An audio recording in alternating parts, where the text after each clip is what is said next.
There's a pattern hiding inside every major war of the last 200 years.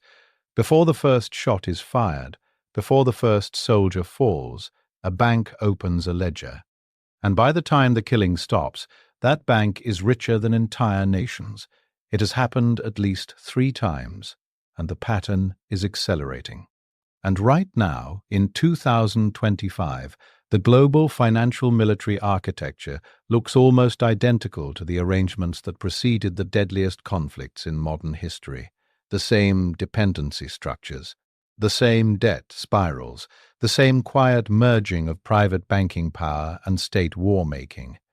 The institutions have changed, the pattern hasn't, and the numbers are bigger than ever. In 1793, a family of Frankfurt money changers began financing Britain's war against Napoleon. Within 22 years, they had turned borrowed gold into the largest private fortune on the continent, while the wars they helped sustain killed over 3 million people. In 1914, a single Wall Street bank signed a secret agreement to become the exclusive purchasing agent for the entire British and French war effort. Within 4 years, that bank had processed over $3 billion in weapons and supplies, earned over $200 million in profit, and helped finance a war that killed 20 million human beings. And in that same war, on the other side, a German bank poured every resource it had into financing the Kaiser's military machine, only to see its own nation's financial system collapse in barely 2 years, dragging an entire empire into hyperinflation, revolution, and ruin. Each time the pattern repeated, each time it moved faster. And here's what should concern you. The financial architecture of 2025, the intertwining of private capital, sovereign debt, and military spending, has already completed at least 4 of the 6 stages that preceded every one of those collapses. Not in theory, in documented, measurable, publicly available data. We are deep inside the sequence. This is the story of how private banks financed world wars, not as passive lenders, but as architects of the financial machinery that made industrial-scale killing possible. It's the story of a 6-stage pattern that has repeated across 2 centuries with mechanical precision. And it's the story of why the math says we're closer to the next cycle than most people realize. So let me walk you through the 6 stages. These are the only definitions I'm going to give you. Everything that follows will be evidence, not theory. Stage 1 is opportunity recognition. A private financial institution identifies an emerging geopolitical conflict as a profit opportunity before governments fully understand their own financing needs. The bank positions itself early, through personal relationships, diplomatic access, or geographic advantage, as the indispensable financial partner for one or more belligerents. The key indicator is that the bank initiates contact or extends credit before the government formally requests it.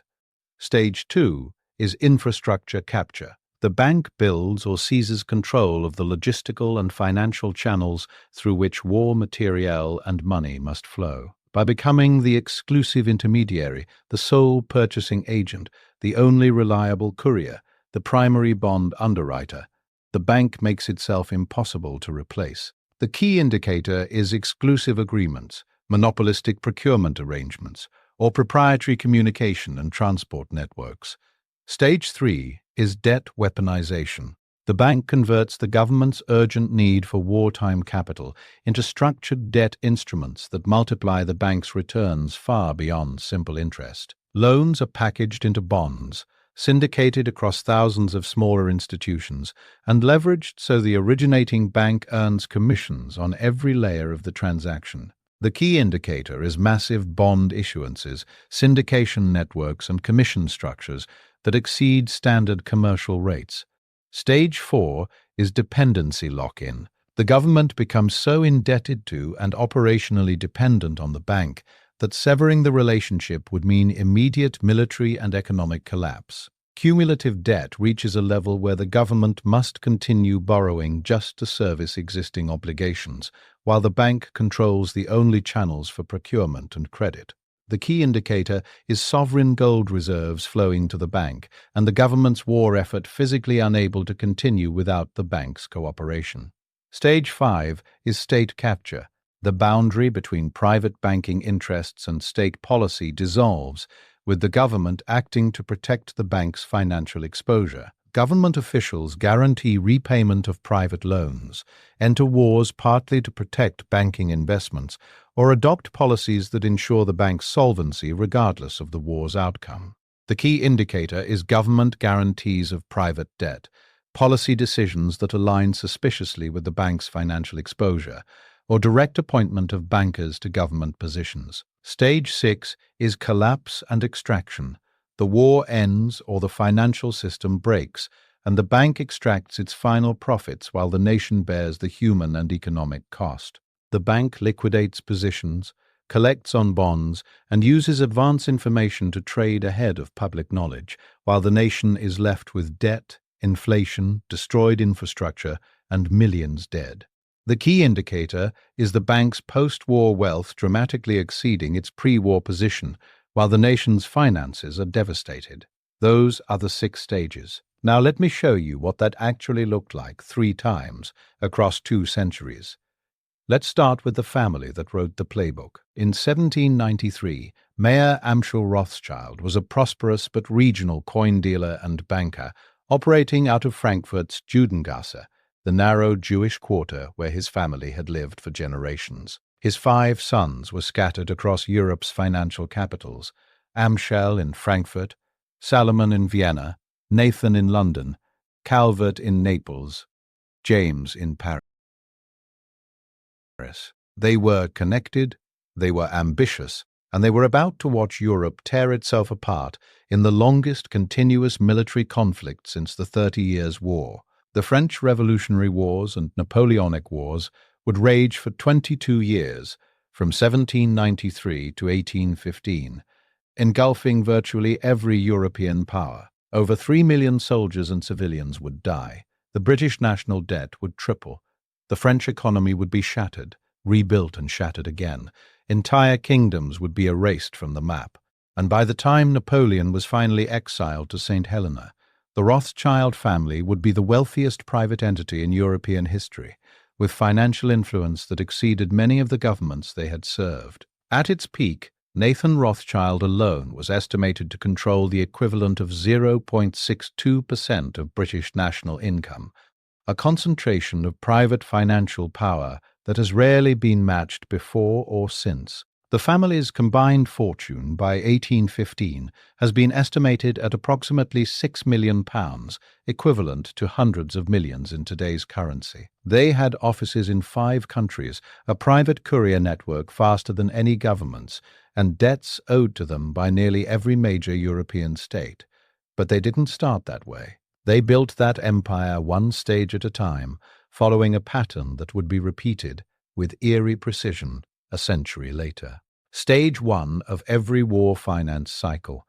A private financial actor identifies the coming conflict as a profit opportunity before governments understand their own needs. For the Rothschilds, this began in 1793, when revolutionary France declared war on Austria, Prussia, and eventually Britain. Mayer Amschel Rothschild had spent years cultivating a relationship with William IX, Landgrave of Hesse-Kassel, one of Europe's wealthiest rulers, who made his fortune renting mercenary soldiers to foreign governments, including Britain during the American Revolution. When war erupted and William needed to move his assets out of French reach, Rothschild volunteered to manage and hide the Landgrave's fortune, estimated at over £3 million. This was not charity, it was positioning before the client fully understood the need. By safeguarding William's assets, Rothschild gained access to a massive capital pool, and more importantly, he gained credibility. When the British government began searching for reliable financial agents who could move gold across a continent at war, the Rothschild name was already in the conversation. Nathan Rothschild, operating from London by 1798, was perfectly positioned. The family didn't wait to be asked. They anticipated the need and arrived first. Stage 2, capturing the infrastructure through which money and materiel must flow. Nathan Rothschild's masterstroke was the creation of a private courier and bullion transport network that spanned the English Channel, crossed war-torn France, penetrated the Iberian Peninsula, and reached as far as the Ottoman Empire. This was not simply a messaging service. It was a logistical operation that could move physical gold, hundreds of thousands of pounds worth, across hostile territory, using a combination of smugglers, fishing boats, trusted agents, and encrypted correspondence. By 1811, no other private entity in Europe could reliably transport bullion from London to the Duke of Wellington's army in Spain. The British government's own channels were slower and less secure. The Rothschild network could deliver gold in days where official couriers took weeks. This made Nathan indispensable. He was no longer just a banker. He was the infrastructure.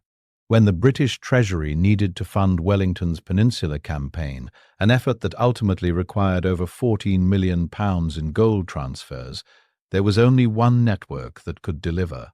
The Rothschilds had captured the Channel, and everything that flowed through it paid a toll. Between 1813 and 1815, Nathan Rothschild handled an estimated £12.6 million in gold transfers for the British government, not as simple freight, but through a sophisticated system of bills of exchange, short-term loans, and bullion purchases that generated profit at every step. He would buy gold in London at market price, arrange its transport at a commission, then collect repayment in British government bonds, which he could resell at a premium. Here's what most people don't understand about how Rothschild weaponized this debt. He didn't just lend money and collect interest.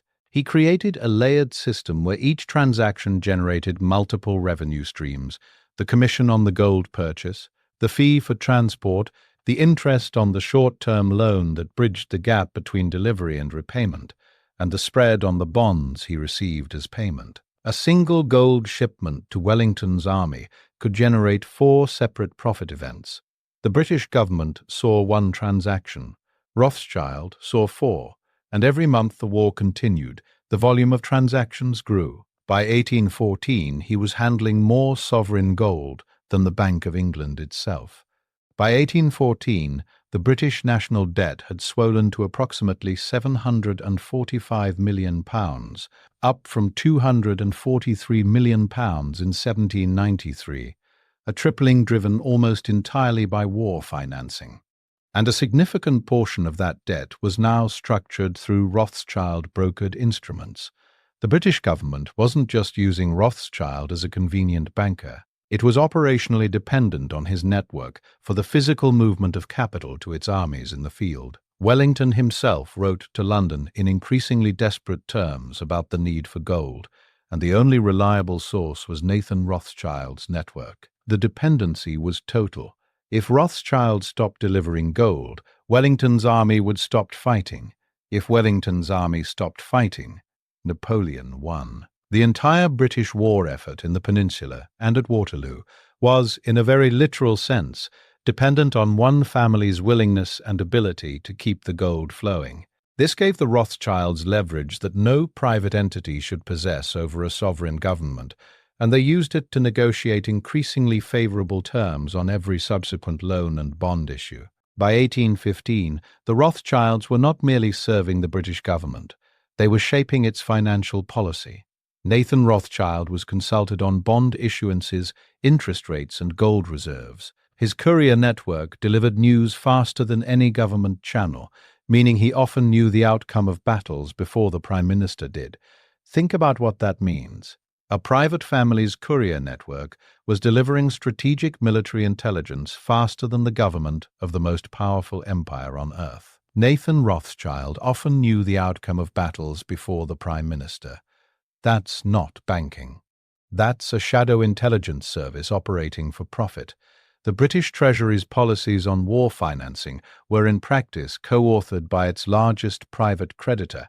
This is not speculation. It is documented in Treasury correspondence from the period, where Nathan's recommendations on bond pricing and loan terms were adopted essentially verbatim.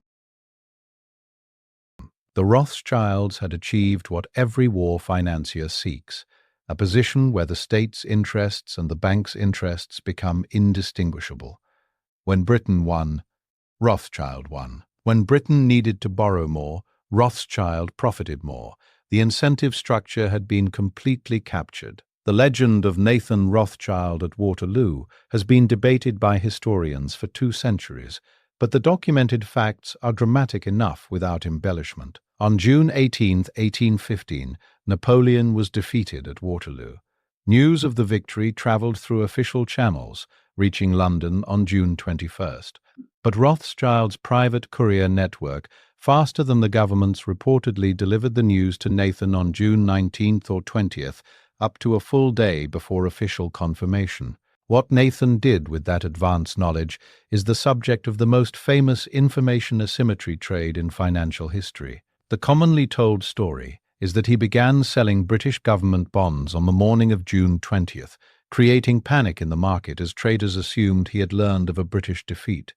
Bond prices crashed. Then, at the bottom, his agents bought massively.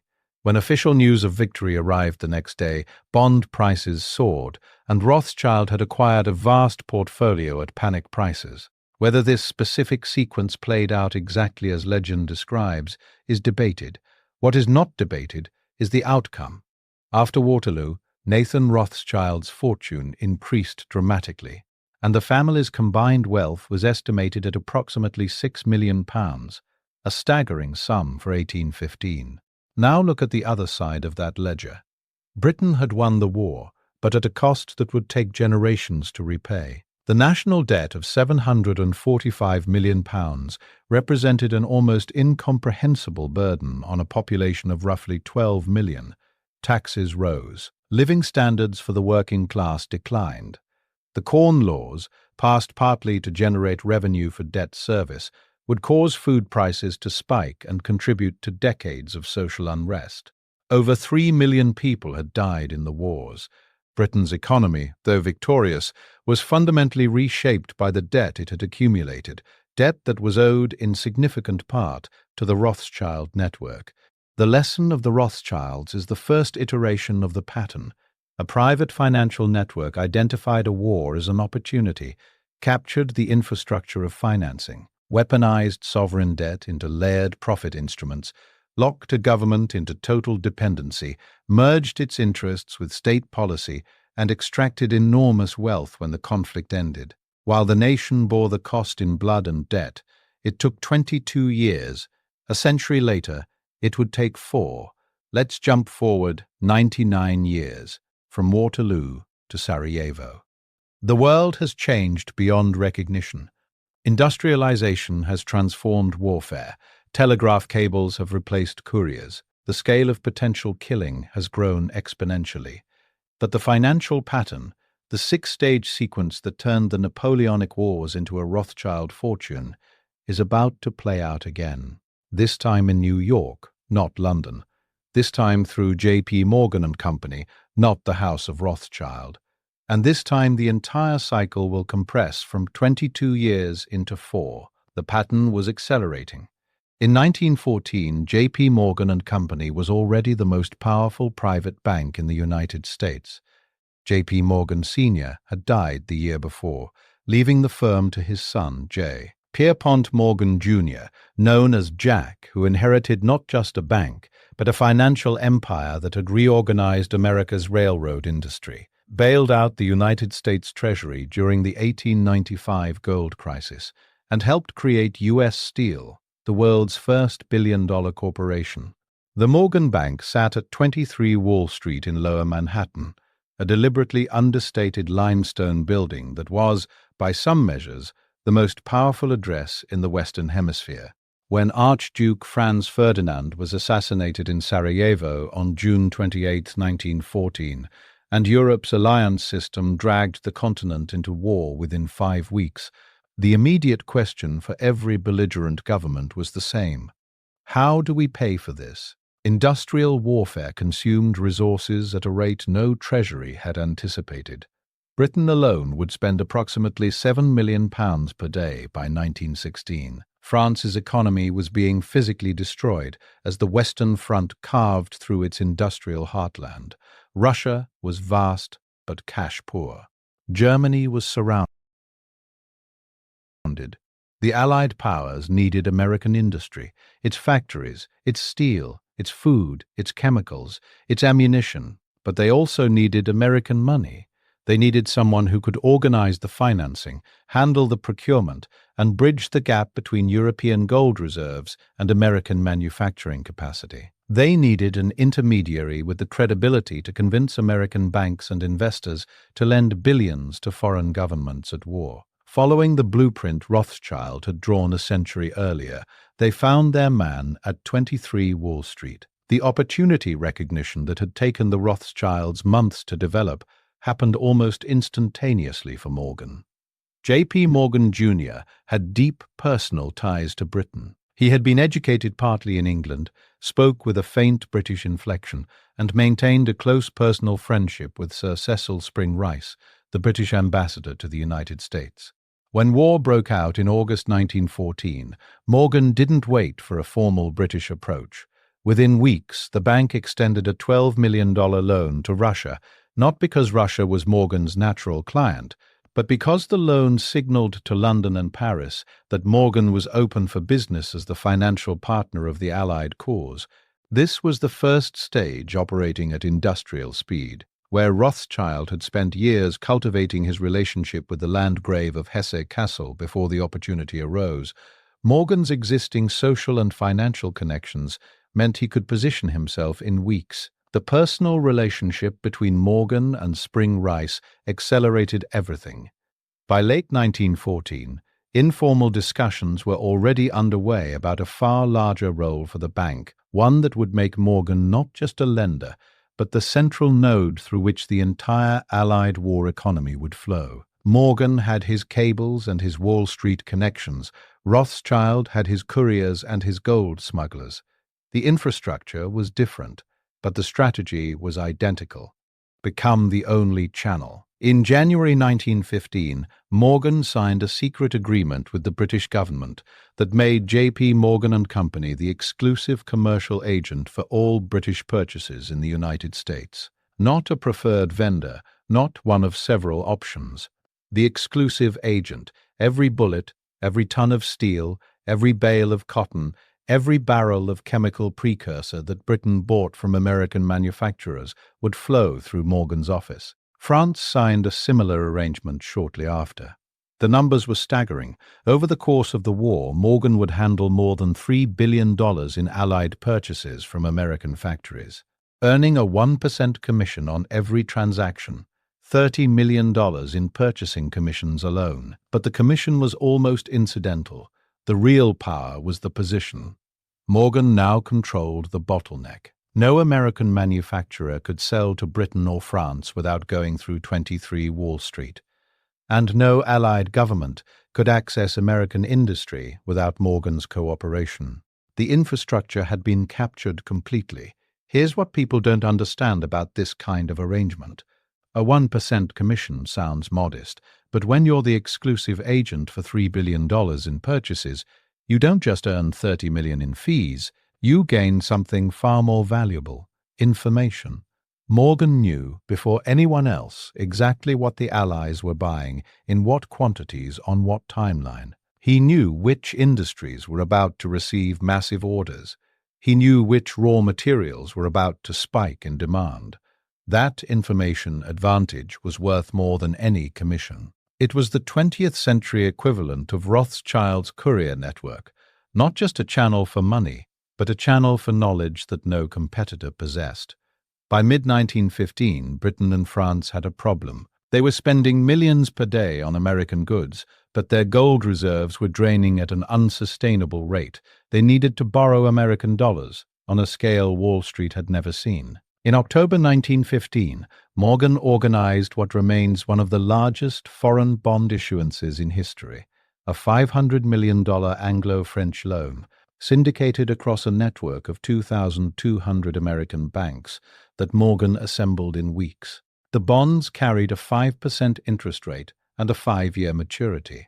Morgan earned underwriting fees on the entire issue, but the $500 million loan was just the beginning. It established the template, the proof of concept, for what would become a torrent of Allied borrowing. Over the next 2 years, Morgan would underwrite approximately $1.5 billion in loans to Britain alone, plus additional hundreds of millions to France and Russia. Each loan was structured as a bond issue, syndicated across Morgan's network, with the originating bank earning commissions at every layer. The Rothschild model of layered profit extraction, updated for the age of bond markets and syndication desks, was operating at a scale that would have astonished Nathan himself. By 1916, the dependency was total, and it flowed in both directions. Britain had shipped enormous quantities of gold to Morgan to cover purchase shortfalls, depleting reserves that had taken centuries to accumulate. The British Treasury was now borrowing not just to buy weapons, but to service the interest on previous loans. France was in worse shape. Its industrial northeast was occupied by German forces, and its entire war economy depended on American imports financed through Morgan's credit lines. Even smaller Allied nations were drawn into the web. Belgium had received approximately $1.1 billion in Allied credits, Serbia roughly $400 million, all flowing through financial channels Morgan influenced. Morgan, meanwhile, was locked in too, though in a far more comfortable position. The bank's total exposure to Allied victory was so large, the $1.5 billion in British loans alone represented an existential sum, that Allied defeat would mean catastrophic losses. Morgan didn't just want the Allies to win. Morgan needed the Allies to win. And this mutual dependency, this financial entanglement so deep that the bank's survival and the nation's war effort had become inseparable, is the hallmark of the fourth stage. The lock-in was complete. The only remaining question was whether the state itself would be captured. It was. By early 1917, Allied credit was exhausted. Britain and France could no longer borrow on commercial terms. The market had absorbed as much Allied debt as it could stomach. The war effort was about to stall for lack of financing. And then, on April 6, 1917, the United States entered the war. Within weeks, the United States government began issuing Liberty bonds, government-backed debt, and using the proceeds to extend loans directly to the Allies.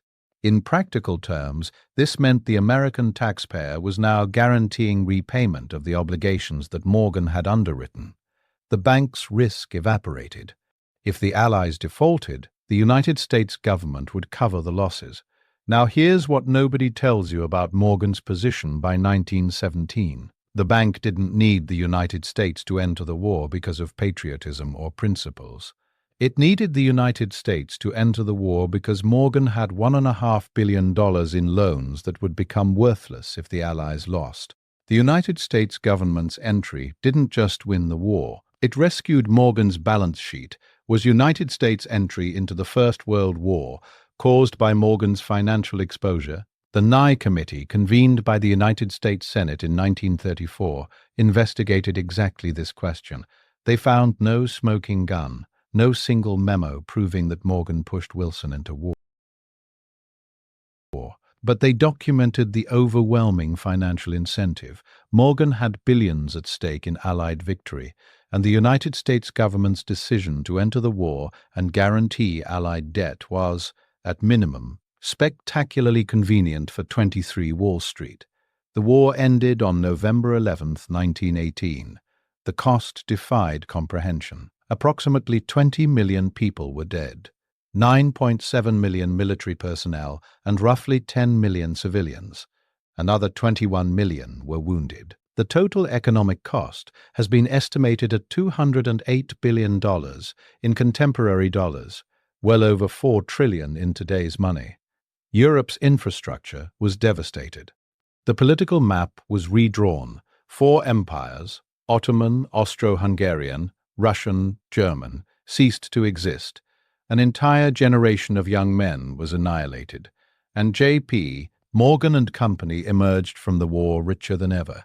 The bank's total wartime profits exceeded $200 million, a sum that dwarfed the earnings of any other private institution involved in the conflict. The 30 million in purchasing commissions, the underwriting fees on $1.5 billion in British bonds, the spreads on the Anglo-French loan, the advisory fees, the transactional margins on gold transfers, every layer of the six-stage pattern had generated revenue. Morgan had not just financed a war. Morgan had built a financial machine that converted the killing of 20 million people into the largest private profit in the history of armed conflict to that date. The Nye Committee's investigation in the 1930s would tar Morgan's reputation and contribute to the passage of neutrality acts designed to prevent bankers from dragging America into foreign wars. But the damage was done, the template was set, and history was repeating but faster. What had taken the Rothschilds 22 years to accomplish across the Napoleonic Wars, Morgan had achieved in 4 years at 10 times the scale. But here's what makes the Morgan story even more revealing. On the other side of the Atlantic, the same war had produced a mirror-image version of the pattern, one where the financial machine didn't just profit from war, but consumed itself in the process. Because while Morgan was extracting wealth from Allied victory, Deutsche Bank was feeding the German war machine the same way, and the collapse, when it came, was faster and more devastating than anything the Allies experienced. Now watch what happens when the same six-stage pattern operates under pressure, when the bank doesn't have access to the world's largest economy, when blockades cut off external financing, and when the war drags on longer than anyone planned. The Deutsche Bank story isn't just a German version of the Morgan story. It's a demonstration of what happens when the pattern runs hot, when every stage is compressed, every mechanism is strained, and the collapse at the end is so total that it doesn't just destroy a bank's balance sheet. It destroys a currency, an economy, and a nation. In 1914, Deutsche Bank was the flagship institution of what was then Europe's fastest-growing economy. Founded in 1870, the same year Germany itself was unified, the bank had grown alongside the German industrial machine, financing steel mills, chemical plants, railroads, and electrical companies that had made Germany the continent's manufacturing powerhouse. Berlin was Europe's third financial center after London and Paris, and Deutsche Bank sat at its heart, with total assets and influence rivaling anything on Wall Street. Germany's financial ecosystem operated differently from the Anglo-American model. The great Berlin banks, Deutsche Bank, Diskonto Gesellschaft, Dresdner Bank, didn't just lend to industrial firms. They sat on their boards, held equity stakes, and actively managed their strategies. This universal banking model meant that Deutsche Bank was entangled with German industry in ways that Morgan, for all his power, was not. When Germany went to war, Deutsche Bank didn't just finance the war effort. It was fused to the war effort at the cellular level, but there was a critical difference between Deutsche Bank's position and Morgan's. Morgan had access to the world's largest neutral economy, the United States, with its bottomless capacity for manufacturing and lending. Deutsche Bank had access to Germany, Austria-Hungary, and a handful of nervous neutral states. That was it. The Allied naval blockade, which tightened progressively from 1914 onward, cut Germany off from global capital markets. Deutsche Bank was about to run the same six-stage pattern as Morgan and Rothschild, but in a sealed room with the oxygen running out.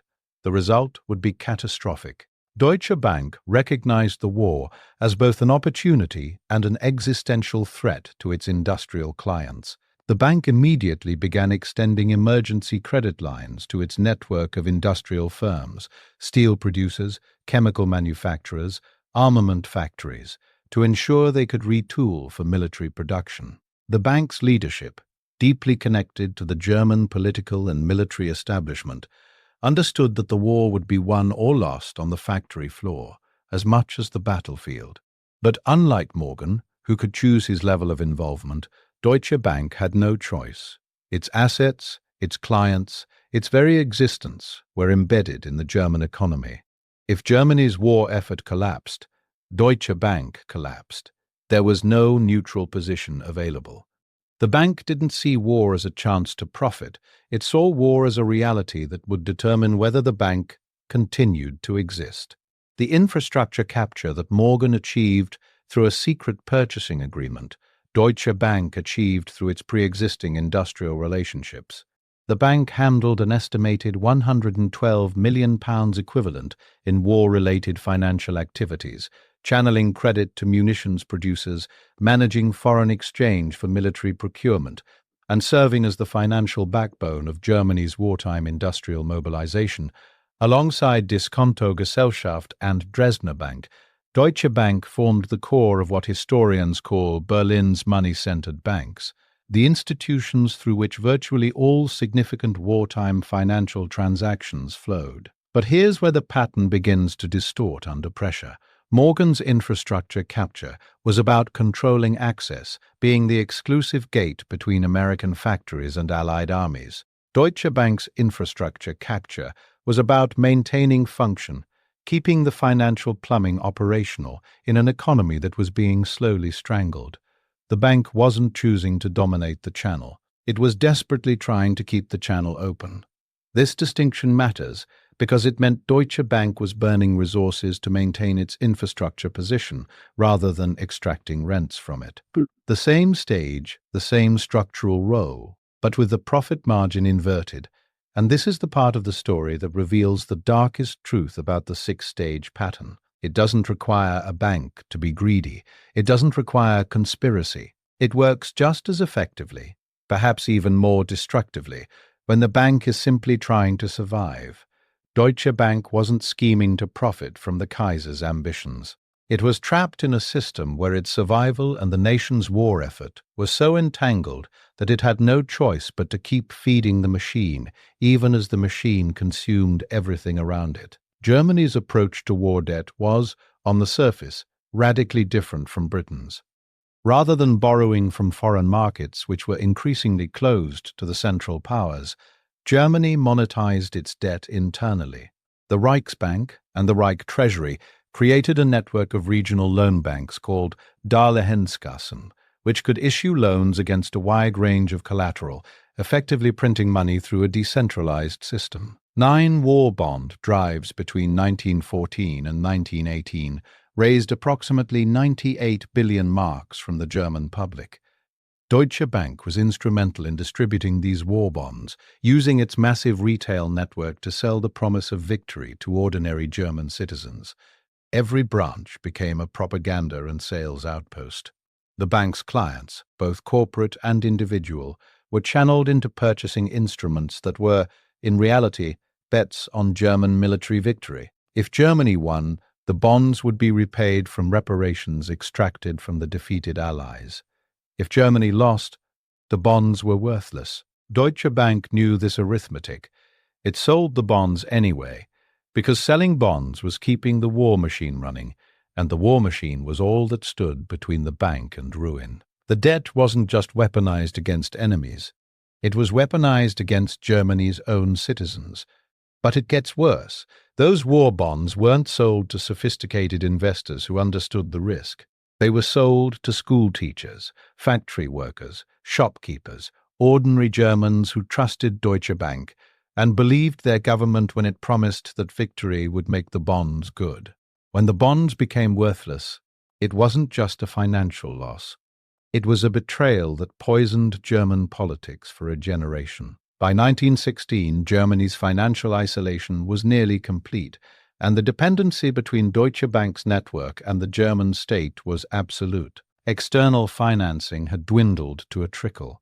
Swiss banks had lent approximately $170 million in total across all belligerents, and Dutch banks had extended roughly $220 million, about two-thirds of it to the Central Powers. These were tiny sums compared to the billions Morgan was channeling to the Allies.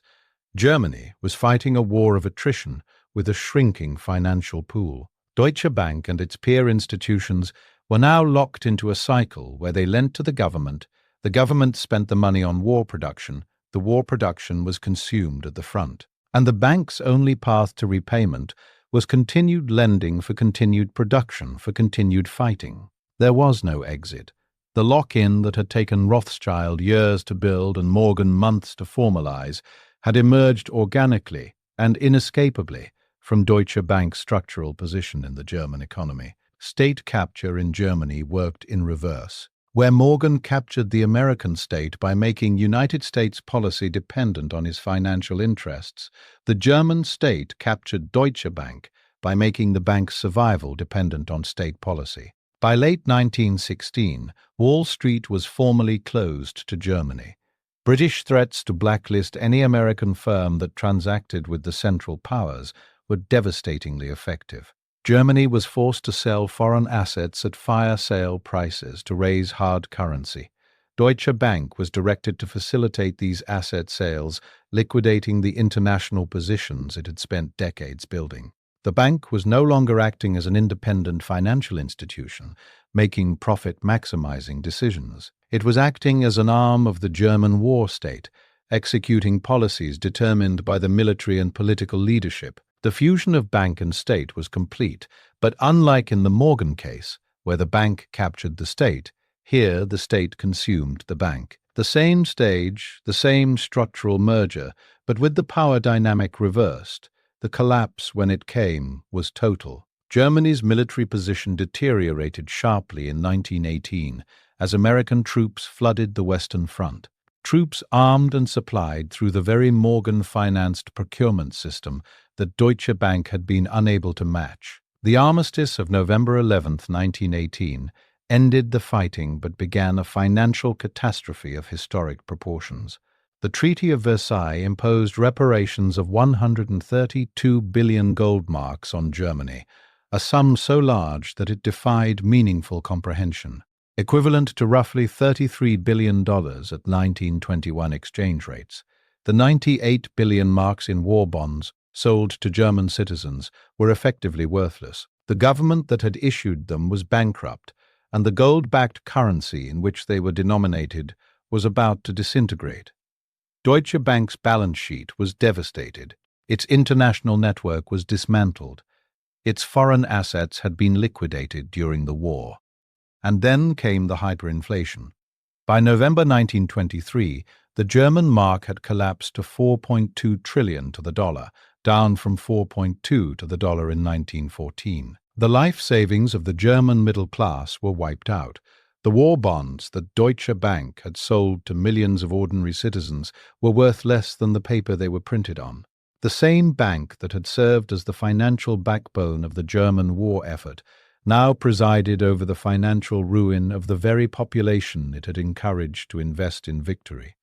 The contrast is staggering. Morgan emerged from the First World War with over $200 million in profits and an enhanced position as the world's most powerful private bank.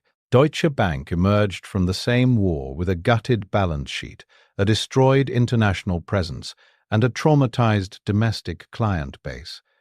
Both banks had run the same six-stage pattern. Both had recognized opportunity, captured infrastructure, weaponized debt, locked in dependency, and merged with the state.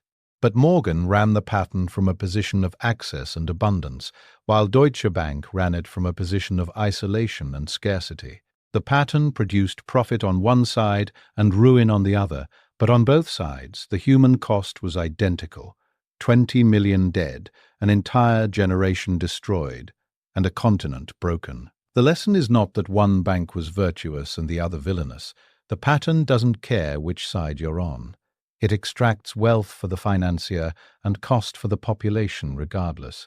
And it had now accelerated from 22 years to 4, with consequences that were still unfolding decades later, as Germany's financial trauma fed directly into the political extremism that would produce an even more catastrophic war within a generation.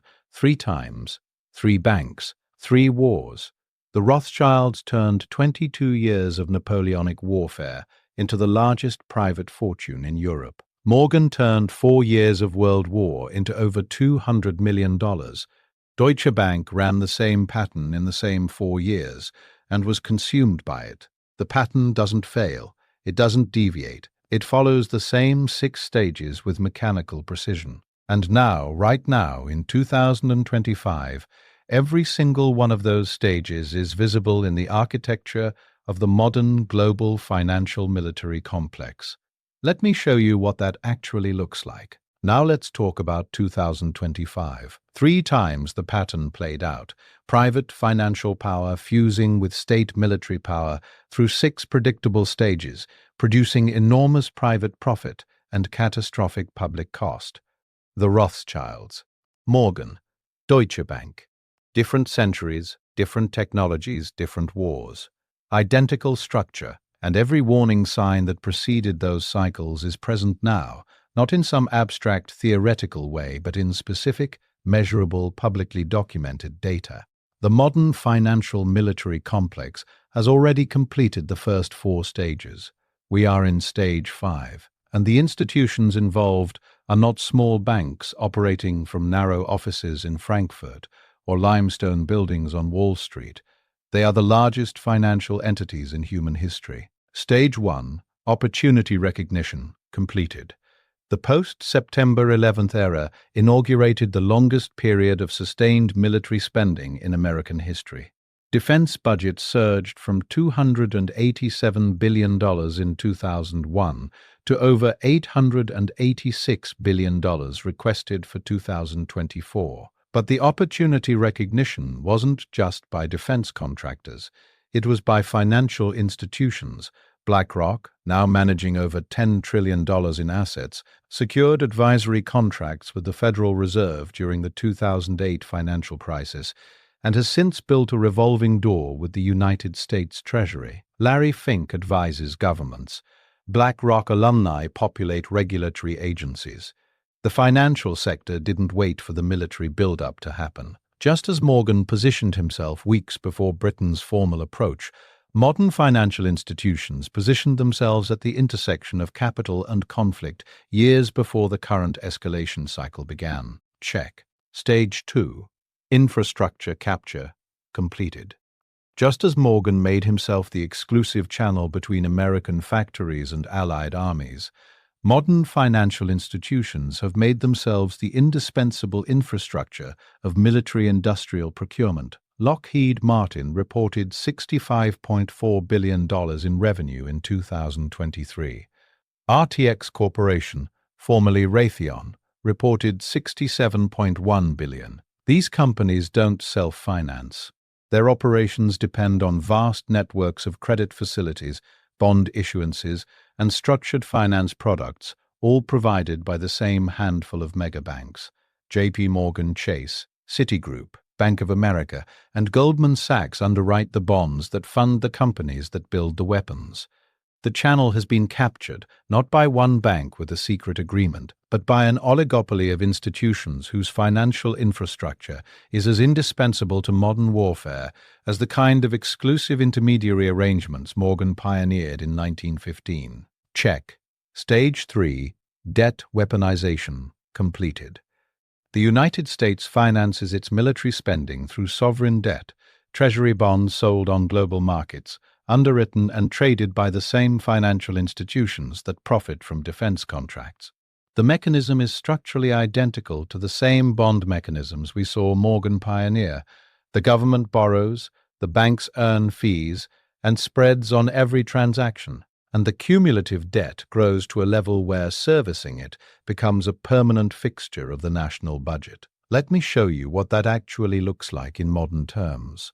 In 2024, the United States paid more than $1 trillion in interest on its national debt. That's more than the defense budget, more than Medicare, more than education, transportation, and veterans' benefits combined. And every dollar of that interest flows to bondholders, the same financial institutions that underwrite the debt in the first place. The debt hasn't just been weaponized, it has metastasized.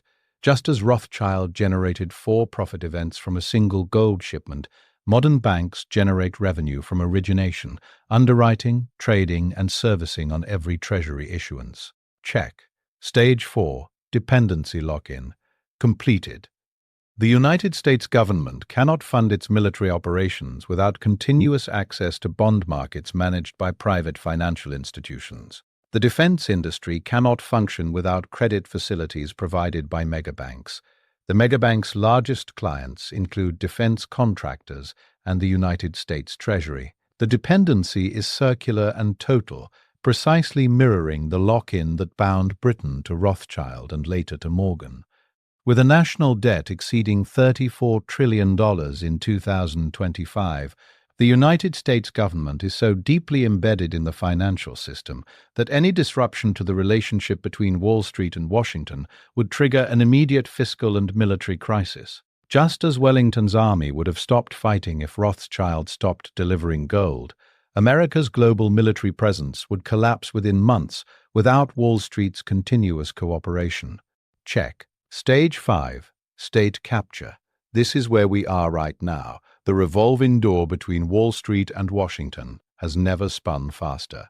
Treasury secretaries routinely come from Goldman Sachs, Hank Paulson and Stephen Mnuchin among them, or maintain deep ties to the financial sector. The Federal Reserve, which is technically independent, has hired BlackRock as an advisor during multiple crises.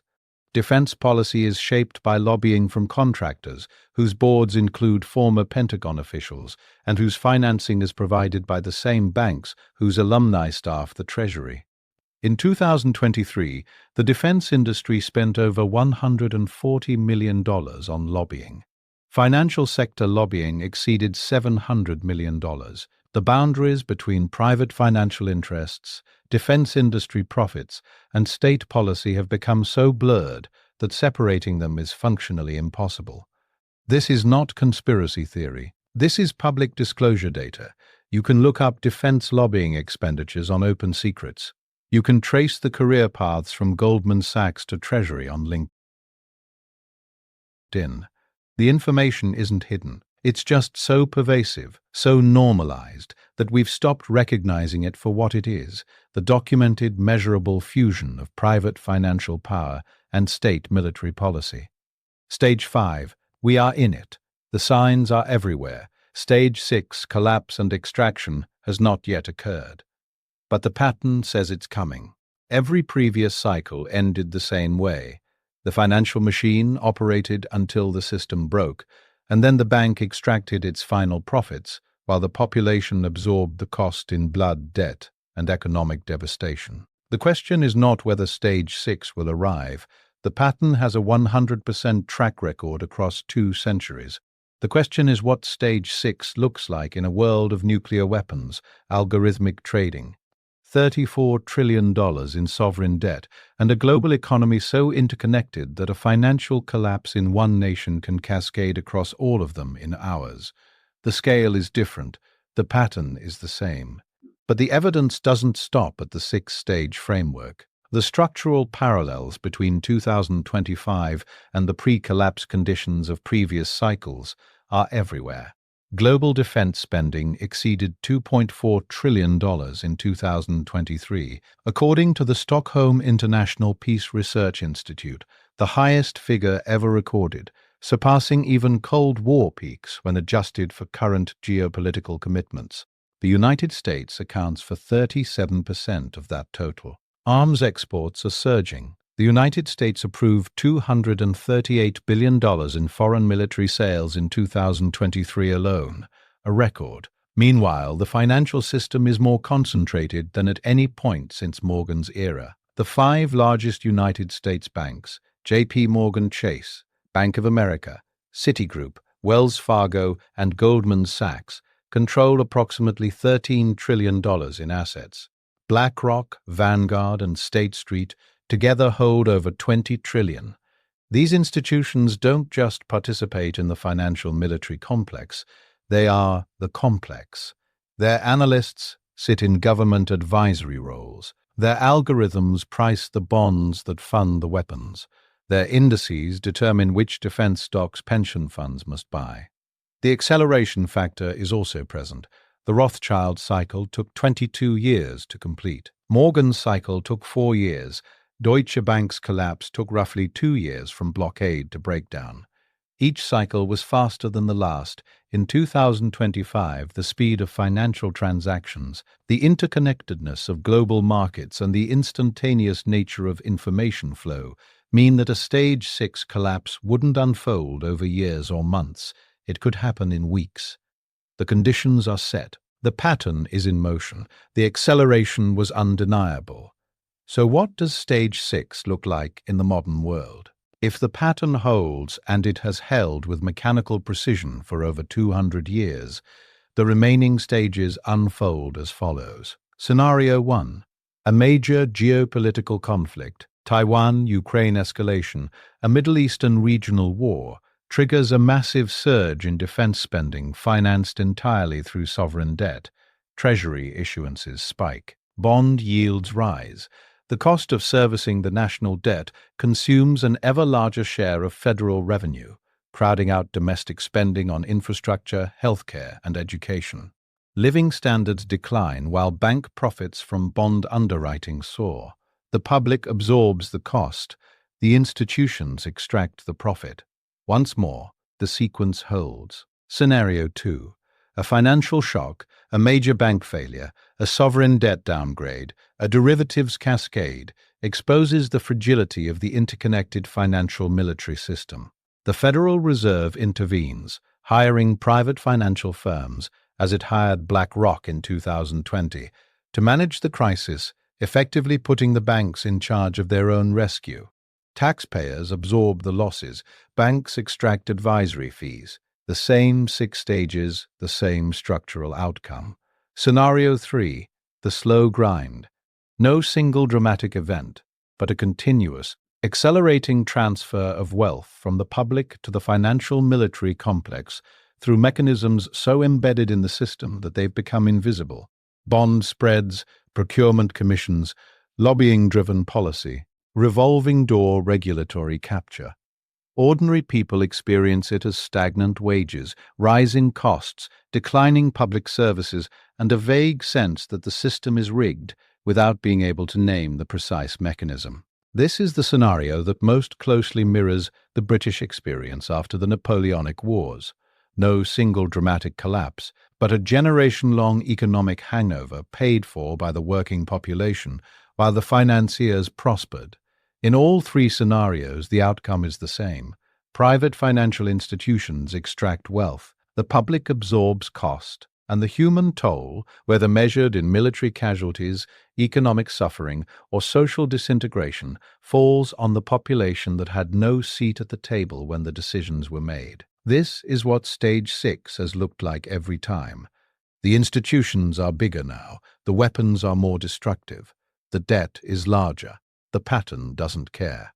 And here's what should concern you most. In every previous cycle, the population didn't see stage 6 coming until it was too late.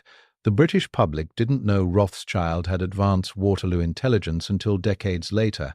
American citizens didn't know about Morgan's secret purchasing agreement until the same questions the Nye Committee asked in the 1930s, 15 years after the war. German bondholders didn't know their savings were worthless until the hyperinflationary spiral that destroyed Weimar Germany had already begun.